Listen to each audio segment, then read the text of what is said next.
Yan, hello guys. Ayan yung aming bilo-bilo. Ito wala to sa sa Pinas. Yung sweet potato. Bili na kayo. Mura lang. Yan.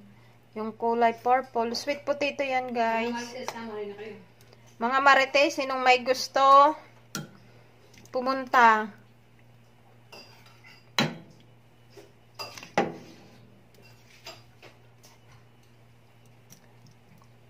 Parito na kayo.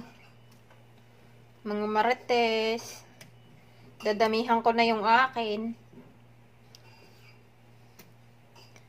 Yan guys, ang aming lunch ni Ate Olive. Gusto ko yung purple. Kukunti yung purple. Mahal daw yung purple. Mahal ba yung purple? Yung po, nakamix lang yan, di ba? Kunin ko yung purple.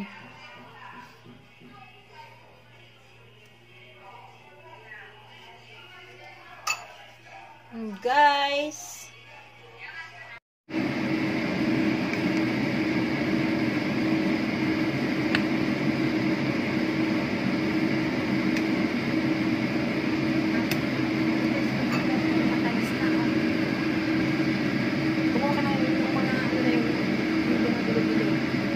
Baluto. Di, ano ba? Mga po niya. Di parang may ano pa siya. Tingnan mo, tingnan masakit.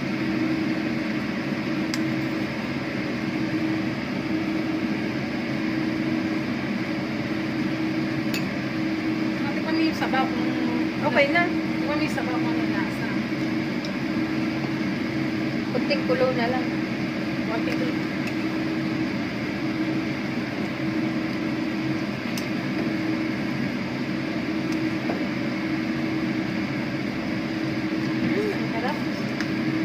Tamis na siya lang. Tama na yung tamis. Tingnan mo ako ano. Tingnan mo yung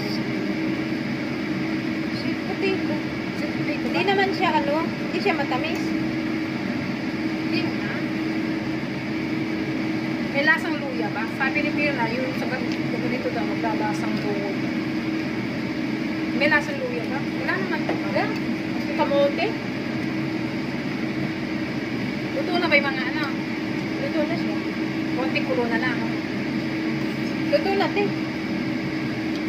Tikman mo din yung sa akin yung tamis, okay na yun.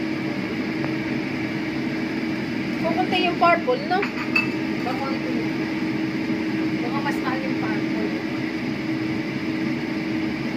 Ano kaya pagkagawa ng ganiyan?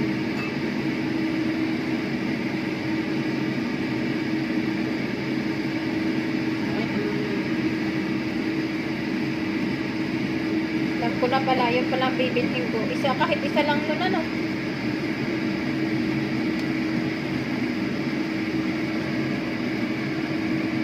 Dito naman yung ayaw nila ng ganyan, no? Kumakain sila yung pure lang na ganito. Ang inaano nila, yung may luya. Ayaw ni Lula ng ganun. Dati gustong gusto niya.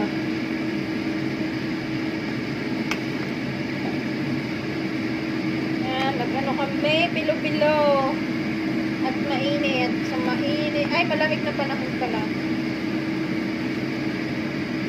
Wala sa atin yan, ano? Sa Pilipinas. Yung ganyan, sweet potato, na. Bili pala ako ng ganyan, papatikin ko kay baby.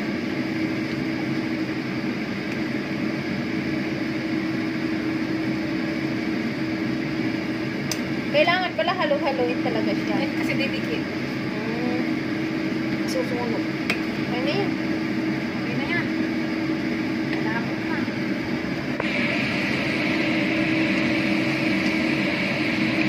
May ano. Luto na ba yan, ano? Oo, luto. Tingnan mo yung tamis, kasya lang.